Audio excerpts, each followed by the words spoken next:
पिछले एपिसोड में आपने देखा जो गोकू है वो लड़ रहा था 19 के साथ और उसने 19 को काफ़ी ज़्यादा पीट रखा था। पर लास्ट टाइम में जो 19 है उसने उसकी कामेहामेहा वेव को एब्जॉर्व कर लिया था और गोकू को पीटने लग गया था क्योंकि गोकू हाफने लग गया था और उसे दर्द होने लग गया था हार्ट वायरस का। तो अब आगे इस वाले एपिसोड का नाम होने वाला है अपग्रेड टू सुपर सैयन और हमें दिखाया जाता है जो गोकू होता है वो खड़ा हुआ हाँफ रहा है और उसने अपना सीना पकड़ा हुआ है और वो बहुत ही तेज़ी से हाँफ रहा है और जो गोहान, क्रिलिन, यामचा, टीएन और पिकोलो है वो सब खड़े हुए और गोकू नीचे ज़मीन पर झुक जाता है और ज़मीन पर बैठ जाता है और कुछ बोलने लगता है। और जो पिकोलो है पिकोलो की याद आता है जो ट्रंक्स ने उसे कहा था कि तुम यहाँ पर मर जाओगे, तुम तो एंड्रॉइड तक जी भी नहीं पाओगे क्योंकि तुम्हें हार्ट वायरस हो जाएगा और हार्ट वायरस के कारण तुम मर जाओगे। और फिर जो ट्रंक्स होता है उसने उसे एक दवाई दी थी, ये लो, ये मेरी मम्मी ने तुम्हारे लिए भेजा है, ये एंटीडोट है, इससे तुम्हें हेल्प मिलेगी, इससे शायद तुम ना मरो और तुम काफ़ी लंबा जी सकते हो। और फिर जो क्रिलिन है वो कहता है तो हमें गोकू को सेफ जगह पहुंचाना चाहिए। और फिर जो 19 है 19 आकर खड़ा हो जाता है गोकू के सामने और जो क्रिलिन भागता हुआ जाता है और कहता है कि गोकू ये लो, और वो सेंसोबीन देता है गोकू को।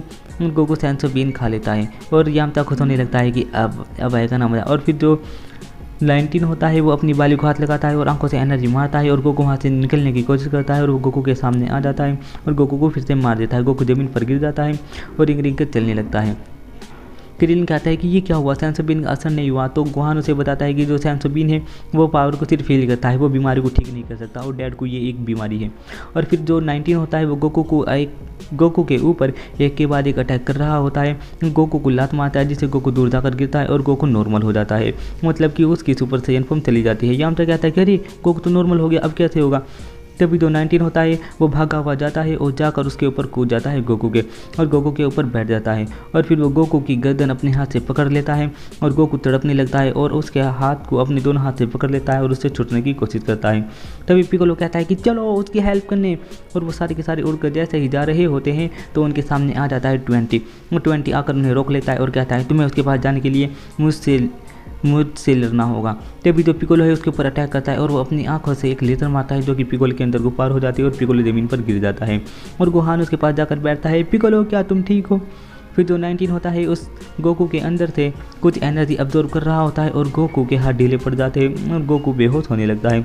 और जो 19 है वो अजीब सी स्माइल देता है, अचानक से उसे एक मुक्का लगता है और 19 बहुत दूर जाकर गिरता है। हमें दिखाया जाता है कि वेजिटा आ गया है और वेजिटा ने उसे लात मारी है या फिर मुक्का मारा है। तभी जब पिकोलो होता है पिकोलो बेहोश में आ जाता है और कहता है ये किसके पावर लेवल है, और तभी कहता है कि ये तो वेजिटा है और खड़ा हो जाता है और कहने लगता है कि अगर वेजिटा हमारी साइड से लड़ा तो हमारा फ़ायदा होगा, पर अगर वेजिटा उनकी साइड हो गया तो हमें बहुत ज़्यादा नुकसान होने वाला है। तभी जो वेजिटा है कहता है कि एक करोड़ क्या बस यही है एक सुपर सैयन की ताकत, और गोकू को लात मारता है और फेंक देता है और पिकोलो से एक हाथ से कैच करता है और ज़मीन पर गिर देता है और कहता है ए कैकरोट फटाफट जाओ और जाकर अपना एंटीडोट लो क्योंकि तुम्हें हार्ट वायरस की बीमारी स्टार्ट होना शुरू हो गई है। और फिर कहता है कि जाओ इसे एक बंदा लेकर वहाँ जाओ। और फिर जो गोहान है वो कहता है ठीक है मैं जाऊँगा, लेकिन यामचा कहता है नहीं तुम्हारी ज़रूरत यहाँ है, इसे लेकर मैं जाऊँगा। और वो गोकू को अपने कंधे पर डाल लेता है और कहता है कि मैं इसे लेकर जा रहा हूँ चीची के पास और वहीं पर हम इसे एंटीडोट देंगे, शायद इस गोकू को आराम हो जाए और फिर ये हमारी बात में मदद कर पाएगा।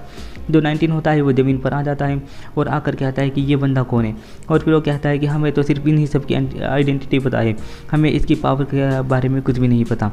यानी कि जो डॉक्टर ज़ेरो था उसने गोकू की तो सारी फैसिलिटी डाल दी थी उनके अंदर, यानी गोकू को जो आता है, और वेजिटा की पावर के बारे में उसे ज़्यादा कुछ नहीं पता क्योंकि वेजिटा से वो बहुत कम टाइम मिले हैं। फिर हमें दिखाया जाता है याजुरोबी जो कि खिला रहा होता है ट्रंक्स को और ट्रंक्स को हवा में उठाता है और खिलाने लगता है। अचानक से जो ट्रंक्स होता है वो उसके ऊपर सुसु कर देता है और रोने लगता है और जो याजुरोबी होता है वो रुमाल निकालता है और अपना मुँह साफ करने लगता है और वो कहती है बुल्मा कि अरे मेरे पास तो कोई डायपर भी नहीं, अब मैं कहाँ से बदलूँ।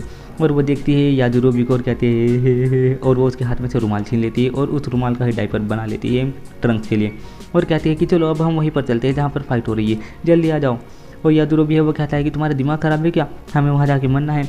और जो बुल्मा है वो कहती है कि जल्दी से आओ फटाफट, हमें वहाँ जाना है। और हम जाते हैं, हम चाहते हैं कि वहाँ जाकर मेरा बेटा ट्रंक्स फाइट देखे और वो भी उनके बारे में कुछ सीखे, कैसे हम लोगों की रक्षा करते हैं। और फिर तभी जो बुल्मा होती है वो अपनी स्पेसशिप से उड़ाती है और उड़कर चली जाती है। और फिर जो वेजिटा है वेजिटा खड़ा है उनके सामने और जो क्रिलिन है वो कहता है कि वेजिटा ये तो काफ़ी ताकतवर लग रहा है पहले के हिसाब से, और अब शायद मज़ा आएगा अगर वेजिटा हमारी साइड से लड़ेगा। जो गोहान है वो कहता है हाँ ये सही रहेगा। अगर हम मिलकर लड़े तो हम शायद उन्हें हरा सकते हैं। पिकोलो भी कहता है कि तुम ज़्यादा जल्दबाजी मत करो, फिलहाल सिर्फ सामने देखो कि हमारे सामने है कौन। उनके सामने सुपर सैयन गोकू भी नहीं टिक पाया। और तभी जो 90 होता है वो कहता है कि गुरुजी, मतलब कि 20 को कहता है कि अगर आप मुझे इजाज़त दे तो क्या मैं इस बंदे के साथ लड़ सकता हूँ। और जो 20 होता है वो कहता है कि हाँ हाँ क्यों नहीं, तुम अकेले इस बंदे को संभालो और जल्दी से इस बंदे को ख़त्म कर कराओ। और जो वेजिटा होता है, वेजिटा उसके सामने खड़ा होता है और वो अपना हाथ दिखाता है वेजिटा को। और वेजिटा कहता है कि तुम ये क्या गलती करने की सोच रहे हो, तुम्हें पता भी है मैं कौन हूँ। वो कहता है कि तुम चाहे कोई भी हो पर तुम्हें नहीं पता मैं कितना पावरफुल हूँ। और वो अपनी बाली पे हाथ लगाता है और वेजिटा उसकी बात का जादू, वेजिटा अपनी बातें उसे बतानी शुरू कर देता है और कहता है मैं भी एक सुपर सैयन हूँ।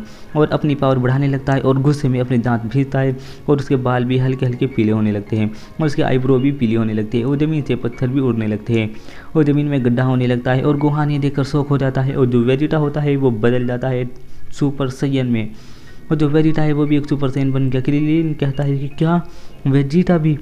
और जो वेजिटा होता है वो बहुत ज़्यादा खुश हो रहा होता है और क्रिलिन कहता है ये तो कमाल हो गया, वेजिटा भी सुपर सैयन बन सकता है, पर वो तो प्योर हार्ट भी नहीं है। और जो वेजिटा है वो चलता हुआ आगे आता है और आकर कहता है कि तुम जैसे लोगों को क्या पता सुपर सैयन क्या होता है, तुम्हें नहीं पता मैंने कितनी ज़्यादा मेहनत की है।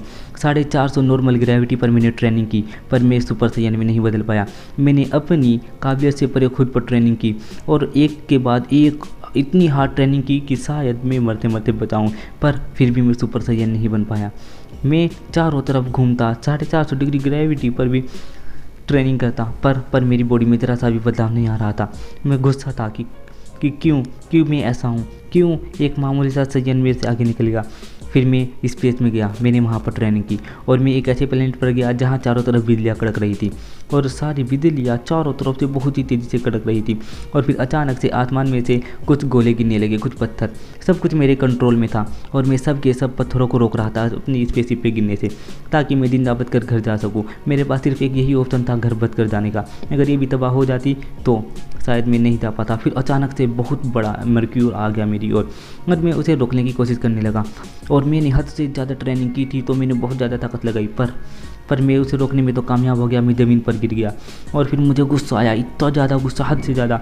और मैंने कहा कि मुझे परवाह नहीं, मुझे क्या करोड़ की भी परवाह नहीं, मुझे किसी से ताकतवर नहीं बनना, मुझे कुछ नहीं चाहिए। और अचानक से एक हलचल हुई मेरी बॉडी में और मुझे सुपर सैयन का रूप मिल गया और ऐसे जागी मेरी ताकत और ऐसे आया प्रिंस ऑफ सैयन वापस। और अब जो सैयन है प्रिंस का, उसने अपनी गद्दी को दोबारा हासिल कर लिया है। और जो वेजिटा होता है वो ये सब कह रहा होता है और 90 उसके ऊपर अटैक कर देता है और 90 उसके ऊपर अपनी लेज़र मारता है और वेजिटा वहाँ से नहीं हिलता और चारों तरफ धुआं हो जाता है। जैसे ही धुआं हटता है तो वेजिटा वहाँ पर खड़ा हुआ मुस्कुरा रहा होता है और जो 90 होता है वो भी मुस्कुराने लगता है और स्पीड से भागा हुआ जाता है वेजिटा के ऊपर अटैक करने के लिए। और ये वाला एपिसोड यहीं पर ख़त्म हो जाता है। तो मैं मिलता हूँ आपसे अगले एपिसोड में, तब तक के लिए